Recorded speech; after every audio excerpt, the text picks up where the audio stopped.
কৌশল্যা রাত্রিবেলা ঘুমিয়েছিল আর ওর ঘরটা দোতলায় ছিল। উনি জানলার দিকে মুখ করেই ঘুমিয়েছিলেন। হঠাৎ তার ঘুম ভেঙে যায় আর ওনার চোখ জানলার দিকে গেলেই উনি চমকে ওঠেন।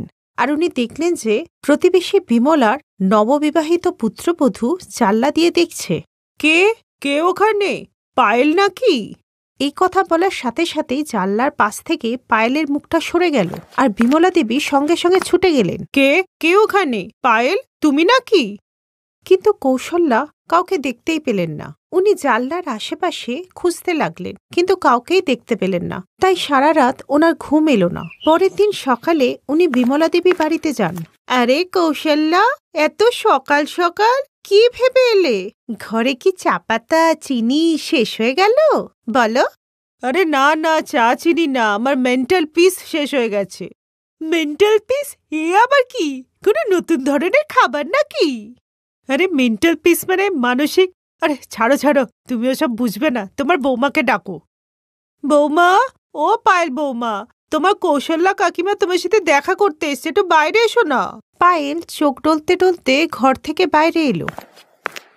কি হলো কৌশল্যা কাকিমা, ডাকলে কেন?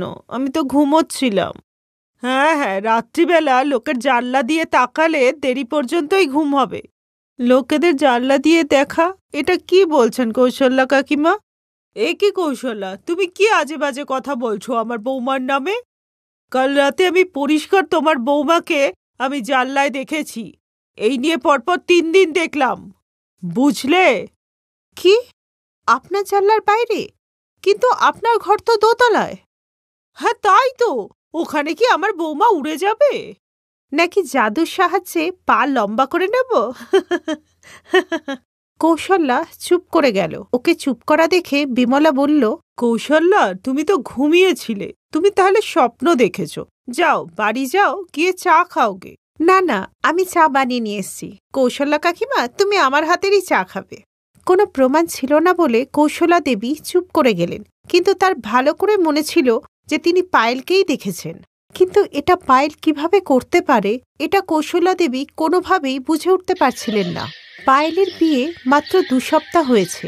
পায়েল বিমলা দেবীর ছেলে রাহুলকে বিয়ে করেছে লাভ ম্যারেজ করে, কিন্তু ওদের দেখা হয়েছিল মাত্র বিয়ের 1 মাস আগে। বিয়ের পর যখন পায়েল বাড়িতে আসে, তাকে দেখে কৌশলা দেবীর একটুও ভালো লাগেনি। পায়েলের চেহারায় একটা আলাদা চতুরতা ছিল। কৌশলা দেবী মনে মনে ভাবলেন, এই মেয়েকে দেখে আমার খুব অদ্ভুত লাগছে। কেন জানি না মনে হচ্ছে একে নিশ্চয়ই কোথাও দেখেছি। কৌশল্যার মনে একটা সন্দেহ ছিল। যাই হোক, কিছুদিন সবই ঠিকঠাক ছিল, কিন্তু একদিন যখন রাত্রিবেলা সে জানলায় পায়েলকে দেখতে পায়, তখন সে ভয় পেলেও স্বপ্ন বলে ব্যাপারটাকে গুরুত্ব দেয়নি। কিন্তু তারপর পরপর 2 দিন জানলার বাইরে উনি পায়েলকে দেখতে পান। আর তারপরেই উনি বিমলা দেবীর বাড়িতে পায়েলের সাথে দেখা করতে যান। কিন্তু পায়েল আর বিমলা দেবী এই ব্যাপারটা হেসেই উড়িয়ে দেন। ওদের জায়গায় অন্য কেউ হলেও ব্যাপারটা হেসেই উড়িয়ে দিত। এরকম কি সত্যি হতে পারে? কিন্তু কৌশলা দেবীর মনে একটা ভয় কাজ করছিল। আমাকে এই মেয়ের রহস্যটা জানতেই হবে, না হলে আমি শান্তিতে ঘুমোতেই পারবো না। কৌশল্যা বাড়িতে একাই থাকেন। 5 বছর হলো ওনার স্বামী মারা গেছেন। কৌশল্যার কোনো সন্তান ছিল না, কিন্তু এমনিতেই উনি বড়লোক ছিলেন। ঘরেতে সবসময় 4-5 লাখ ক্যাশ থাকতো, আর সোনার গয়না তো এদিক ওদিক ছড়ানো থাকতো। কিন্তু এর আগে কৌশল্যা দেবীর কোনোদিনই এরকম ভয় লাগেনি। উনি সারা রাতই ঘুমাতে পারলেন না, শুধু জানলার দিকে মুখ করে তাকিয়ে থাকলেন, কিন্তু কিছুই দেখতে পেলেন না। পরের দিনও একই ঘটনা ঘটল, কিন্তু 3য় দিন উনি যখন বসে বসে ঝিমোচ্ছিলেন, ঠিক সেই সময় হঠাৎ তাকিয়ে দেখলেন জানলার পাশ থেকে একটা চেহারা সরে গেল। ওইটা পায়েলই। আমি জানি না ঠিক মেয়েটা কি চায়, কিন্তু আমি কোথাও যেন ওকে দেখেছি, আমার ঠিক মনে পড়ছে না। কৌশল্যার ঘুম এলো না। খুব সকাল সকাল উনি 1 কাপ চা নিয়ে টিভির সামনে বসে পড়লেন। একটুখানি খবর দেখে নি, মাথায় শুধু পায়েল আর পায়েলই ঘুরছে, একটু খবর দেখে নি বাবা। কৌশল্যা দেবী টিভি চালিয়ে নিউজ চ্যানেল অন করেই চমকে গেলেন।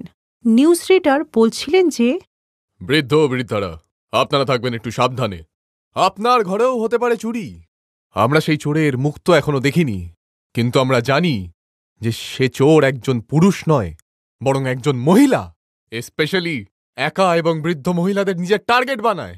সাথে আমাদের কাছে এসছে একটি আজব খবর, ওই মহিলা নিজের পা 10 ফিট অব্দি লম্বা করতে পারে জাদুর সাহায্যে। কিন্তু কিভাবে তা আমরা জানি না।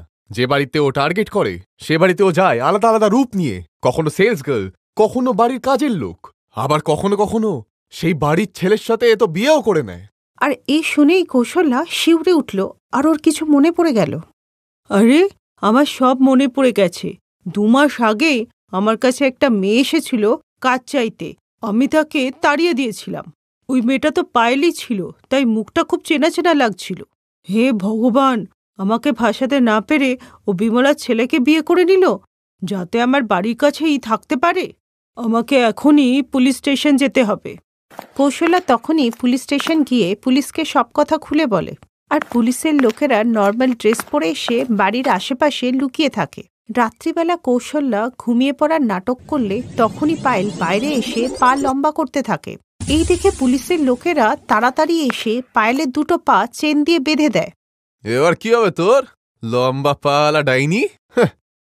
ছেড়ে দাও আমাকে, ছেড়ে দাও, ছেড়ে দাও আমাকে। কৌশল্যাও বেরিয়ে এলো। আমার প্রথম থেকেই ওর ওপর সন্দেহ ছিল। আপনারা ওকে নিয়ে যান, ও অনেক নিরপরাধ লোকের ক্ষতি করেছে। এরপর পুলিশ পায়েলকে ধরে নিয়ে যায়। আর তারপর থেকে কেউই লম্বা পাওয়ালা ডাইনিকে আর দেখতে পায় না, কারণ ওকে সারা জীবনই জেলেই থাকতে হলো। আর অন্যদিকে বিমলা কৌশল্যাকে জড়িয়ে ধরে, কারণ কৌশল্যাই তো বিমলাকে এই বিপদ থেকে বাঁচিয়েছিল। এরপর সব বয়স্ক লোকেরা খুশিতে আর নির্ভয়ে থাকতে লাগলো।